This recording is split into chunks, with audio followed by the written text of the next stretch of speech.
We planted all our red potatoes and they're actually starting to come up. And in this video, I'm going to tell you how we plant potatoes. To start off, you want to make sure you get seed potatoes because those grocery store potatoes, yes, they will grow, but a lot of times they put chemicals in them to prevent the sprouting. So you'll want to look for seed potatoes. And then also when you get those potatoes, you'll need to let them sprout a little bit. Put them in a sunny spot for a few days and let them sprout. These probably could have sprouted a little bit more before we planted them. I like to cut our potatoes up and let them sit for a little while, a few days. I think about 3 days is what we did, to let them cure before you put them in the ground.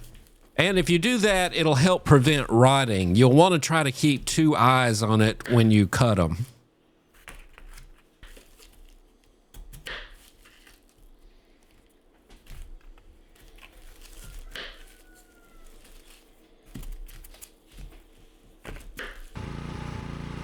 First, I'm going to sprinkle down some fertilizer, and then we're going to run the tiller over to blend that fertilizer in the soil and get that soil real loose. Also, I did get the tractor and got the subsoiler and dug it real deep to loosen up that soil. If you're looking for a tiller for the average garden, this thing is pretty good. It's a Craftsman tiller. I think I got it from Lowe's a few years ago. Before that, we had a tiller that wasn't self-propelled. This one is actually self-propelled, so it actually helps you pull through all the soil, and it doesn't work you quite as bad. Because of the size of the garden, we're going to use the middle buster on the tractor. I'm using my little John Deere for this one. It came in handy for it. So I got the middle buster adjusted just right, and I'm going to dig the trench to plant the potatoes.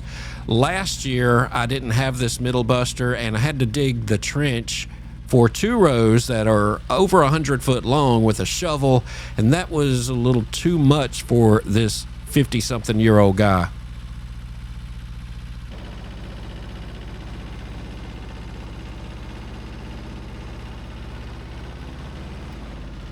Right here, I'm putting a little Epsom salt down. Some people don't put anything down, that's fine, but I've seen some people that had better results putting Epsom salt down, so that's what I'm doing right here. I like to use little pipes like this for spacing. I think I spaced this about 12 inches from plant to plant, and these little pipes come in handy to kind of keep you consistent on the spacing.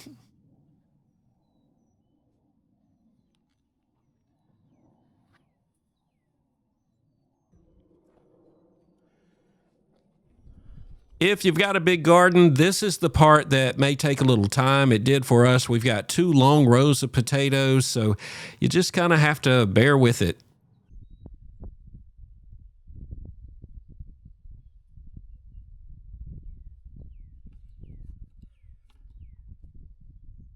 As we walk over, all the seed potatoes are in the ground, so the next step in this is to cover the seed potatoes up.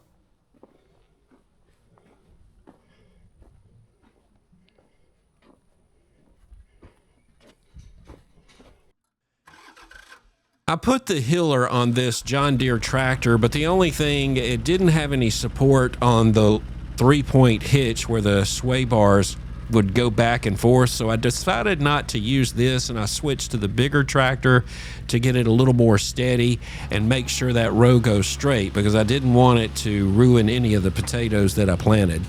Some people like to wait until they're about 8 inches tall, and then they gently mound loose dirt and soil compost around the base of the stems, leaving a few inches of the plant. That works great, but honestly, this is the way I've done it for several years, and it works pretty good for me.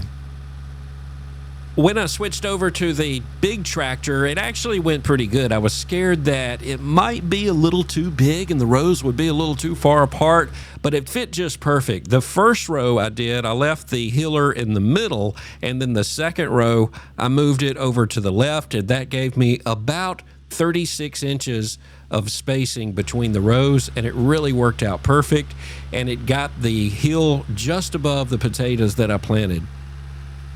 If you don't have a big garden, then you certainly don't have to have all these tractors like we use. They are handy, but you can also use a shovel as well. These tractors do come in handy for something this size, and this hiller really worked well. So that's how we plant potatoes here in Mississippi. Hope this video has been helpful to you. Don't forget to hit the like button and subscribe.